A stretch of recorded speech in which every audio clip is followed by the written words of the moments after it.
बहुत बहुत बधाइयाँ महाराज। बैसाख और ज्येष्ठ में पड़ेगी सोमवार की अष्टमी। सोमवार की अष्टमी का मतलब आपको बताया था जिस दिन शंकर और पार्वती के मिलन का दिवस हो, और केवल एक माता पार्वती के अकेले मिलन का नहीं, 64 योगनियां तक भगवान शंकर से मिलने के लिए आती हैं।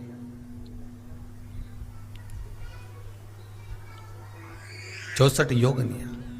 कहते हैं भगवान के जितने जितने विवाह हुए थे ना, उमा से, सती से, कात्यायनी, कुष्मांडा, चंद्रघंटा, स्कंदा, ये जितने जितने जितने भगवान के विवाह हुए थे, अनेक अनेक उमा आदि कादिक जितनी भी भगवान की जो विमंगल विवाह हुए थे, सारी माता पार्वती के जितने अंश हुए हैं, माता पार्वती के जितने स्वरूप हुए हैं, ये सारे स्वरूप सारे अंश माता पार्वती के। ये सोमवार की अष्टमी के दिन भगवान शंकर के मंदिर में आकर शिव जी के सम्मुख में बैठकर उस जलाधारी के नजदीक में जहां शंकर जी का शिवलिंग होता है, उस जलाधारी के पास में उस दिन केवल पार्वती जी का हस्त कमल नहीं होता, स्वयं मां जगतजननी अपने कामन रूप में 64 योगनियां और शक्तियां सारी की सारी आकर उस जलाधारी के पास में विराजमान हो जाती हैं, और शंकर जी पे जो जल चढ़ता है वो देवियां ग्रहण कर कर शिव को अपना आनंद सुख प्रदान करती हैं। इसलिए कहते सोमवार की अष्टमी का महत्व बड़ा है, बहुत प्रबल।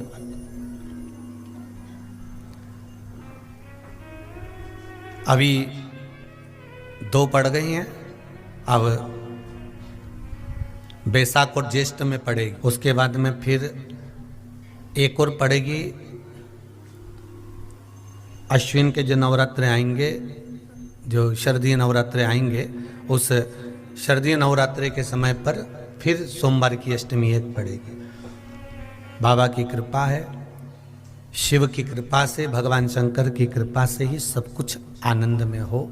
और हम तो कहेंगे एक लोटा पानी चढ़ाने से पीछे मत हटना। सोमवार की अष्टमी के दिन शंकर के मंदिर जरूर जाना, बेलपत्र जरूर चढ़ाना, बाबा से विनय जरूर करना, निवेदन करना, बाबा को पूजन करना, घी का दीप लगाना और बाबा से विनय करना, बाबा मेरी ये मनोकामना है, मैं तो आपके चरणों में समर्पित करने के लिए आई, मेरी ये विनती को स्वीकार कर लो। सोमवार की अष्टमी के दिन भगवान शंकर को बेलपत्र समर्पित जरूर करना चाहिए, वो भी शाम के समय पर। आप लोग तो जानते होंगे कि सोमवार की जो अष्टमी होती है शंकर और पार्वती के मिलन का दिन होता है। साल भर में लगभग 4 या 5 सोमवार की अष्टमी पड़ती है, इससे ज़्यादा नहीं पड़ती। अगर घर में संपदा लक्ष्मी नहीं आ रही हो, व्यापार व्यवसाय नहीं चल रहा हो, नौकरी सर्विस नहीं मिल रही हो, बहुत तकलीफ हो, 7 बेलपत्री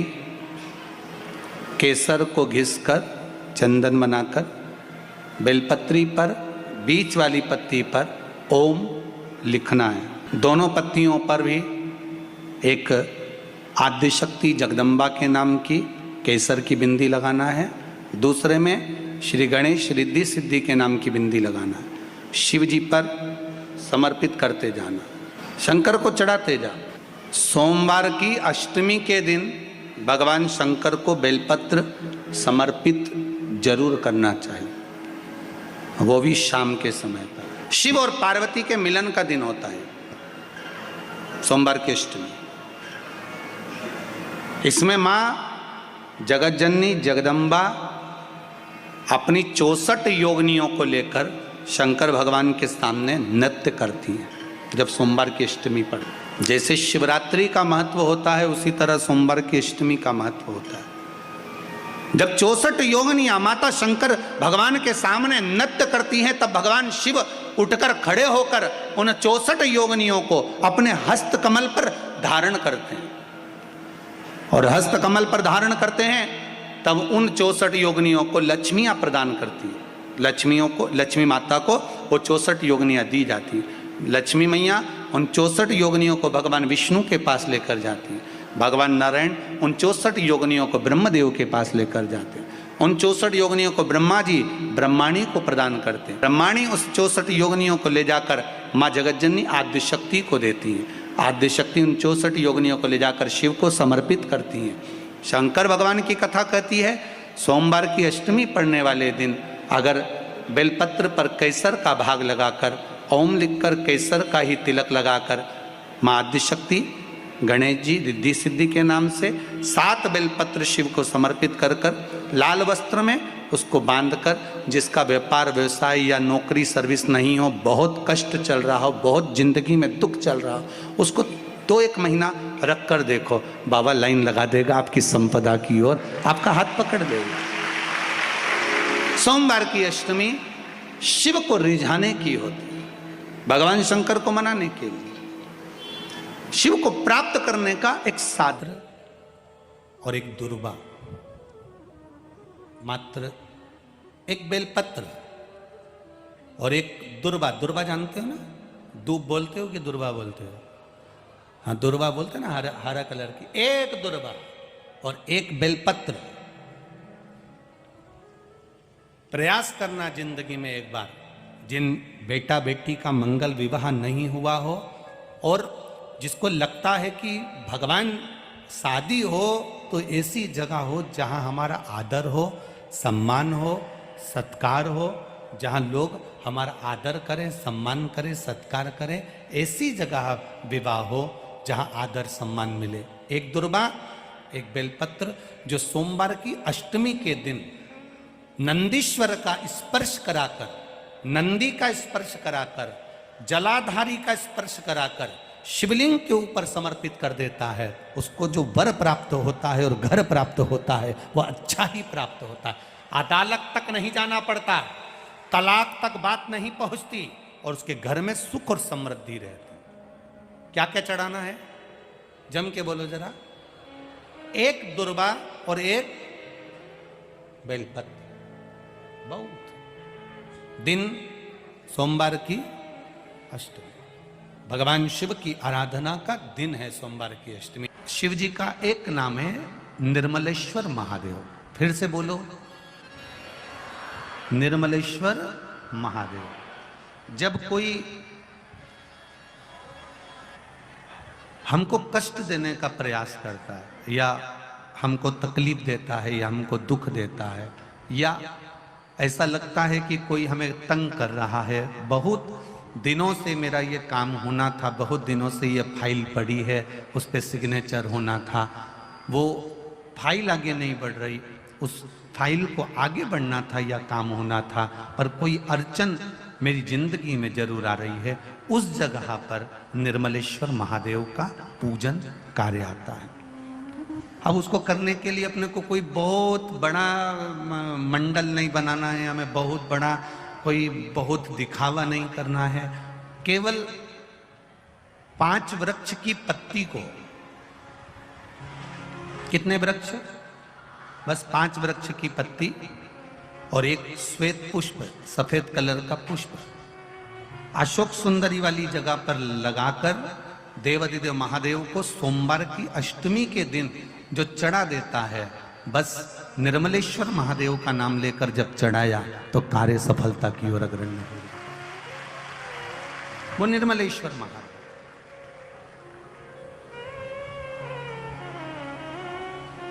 प्रत्येक जीव के हृदय में निर्मलता प्रदान करना, प्रत्येक जीव के हृदय में एक सुख का अनुभव करवा देना, प्रत्येक जीव के भीतर एक भक्ति का आनंद प्रदान कर देना। कहीं अगर आपको भी लगता है कि मेरा ये काम होना था, मैंने ये लोन लेने के लिए, मैंने कर्जा चुकाने के लिए, मैंने ये मकान बनाने के लिए, मैंने ये कार्य करने के लिए, ये कथा हम पहले लगभग 2016-17 में भी निर्मलेश्वर महादेव का वर्णन पहले कर चुके हो।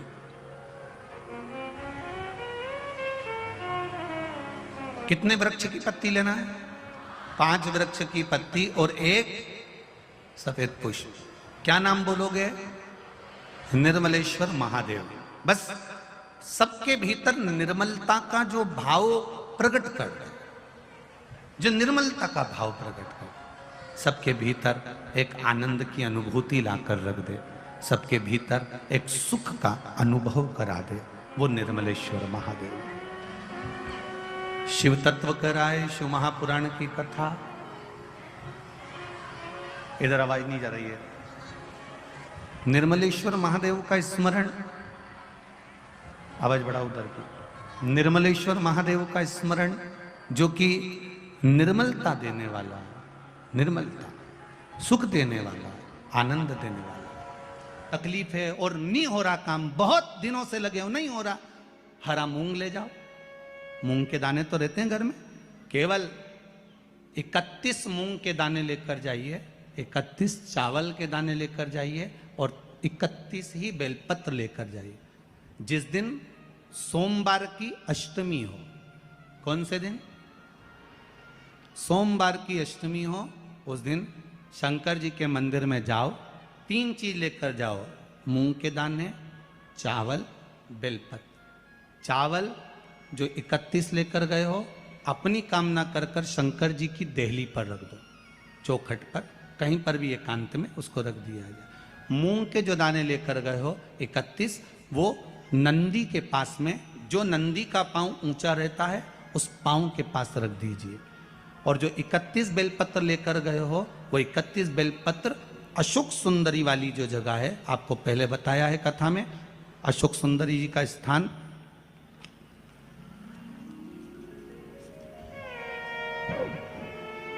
ये शिवलिंग, ये जलाधारी जहां से पानी बहता है, उसके बीच में एक मोटी सी लाइन होती है, जो शंकर भगवान की छोटी लड़की अशोक सुंदरी का स्थान है। शिव जी के 13 बच्चे हैं, 13 बच्चे में सबसे छोटी लड़की अशोक सुंदरी यहीं पर विराजमान होती है, जहां से पानी नीचे गिरता है।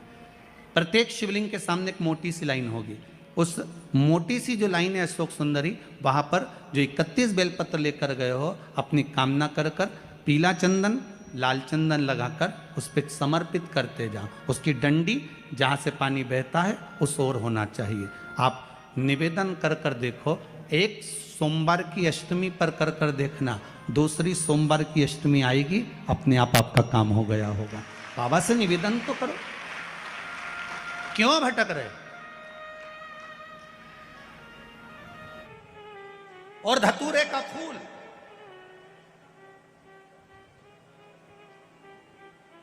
कांटे वाला धतूरा, और उसमें लगने वाला एक पुष्प। आस्था चैनल पर आप लोग देख रहे होंगे धतूरे के फूल का दर्शन।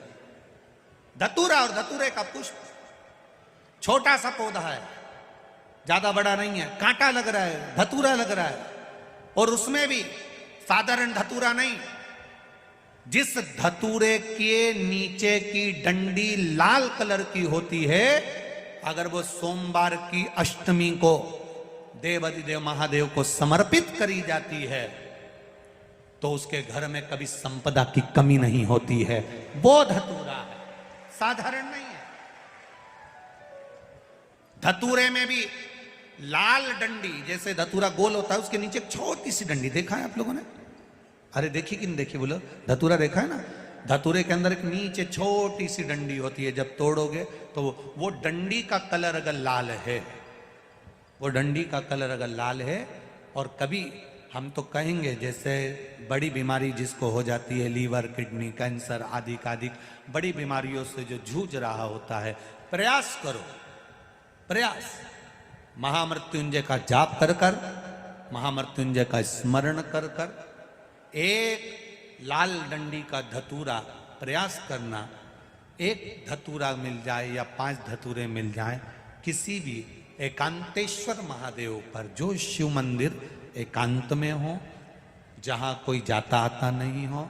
वैसे तो अब बहुत मुश्किल है कि ऐसा मंदिर मिल जाए जहाँ कोई जाता आता नहीं हो, पहले की बात दूसरी है, अब बात दूसरी है। फिर भी कहीं आप रोड पे से निकल रहे हो, एकांतेश्वर महादेव अगर आपका दिख जाए, बहुत बीमारियों से ग्रसित हो, तो भी महामृत्युंजय जाप का स्मरण कर कर या किसी विद्वत ब्राह्मण जन से महामृत्युंजय मंत्र का जाप कराकर, या भगवान शिव के मंत्र का जाप स्वयं कर कर, वो भी ना बने तो पंचाक्षर मंत्र नमः शिवाय, षडाक्षर मंत्र ओम नमः शिवाय, या श्री शिवाय नमस्तुभ्यम जप कर वो लाल डंडी का धतूरा 5 एकांतेश्वर महादेव को आप समर्पित कर सकते हो। रोग थम जाएगा, जो दवाई खाओगे वो शरीर को लगना प्रारंभ हो जाएगी और आप स्वस्थ होना प्रारंभ हो जाएंगे। अगर बड़ा रोग, एक बात अपने जीवन में उतार कर रखिएगा, सोमवार की अष्टमी, शिवरात्रि या सोमवार, प्रदोष, बन सके तुम्हारे पास में शिवालय हो या बेलपत्री का वृक्ष हो, वहां दीप दान अवश्य करना चाहिए। अब एक बात का स्मरण आपको रहे थोड़ा सा, अगर किसी कामना के वश अगर हम दीप लगा रहे हैं या हमारे मन में कोई भाव उत्पन्न है और हम बाबा से कहना चाहते हैं कि बाबा मेरा ये कार्य है आप पूर्ण करिएगा, तो फिर शिव मंदिर में भी लंबी बाती का दीप आप प्रदोष या सोमवार की अष्टमी या सोमवार या आप शिवरात्रि को बाबा से निवेदन कर कर लगा सकते। हाँ, विशेष जब कोई एक बहुत बहुत बड़ी बात हो और आपके कार्य में कहीं अटकल हो रही हो, तो एक ही दीप में दो बाती, शिव और शक्ति, लंबी बाती बनाई शिव और शक्ति के नाम से, दो बाती एक साथ एक दीप में भी लगा सकते। पर कब? जब विशेष कोई आपका कार्य हो और वो अटक रहा हो, विशेष कोई कार्य, और आप बाबा से प्रार्थना कर रहे हो, तो दो बाती का भी प्रयोग आप कर सकते हो।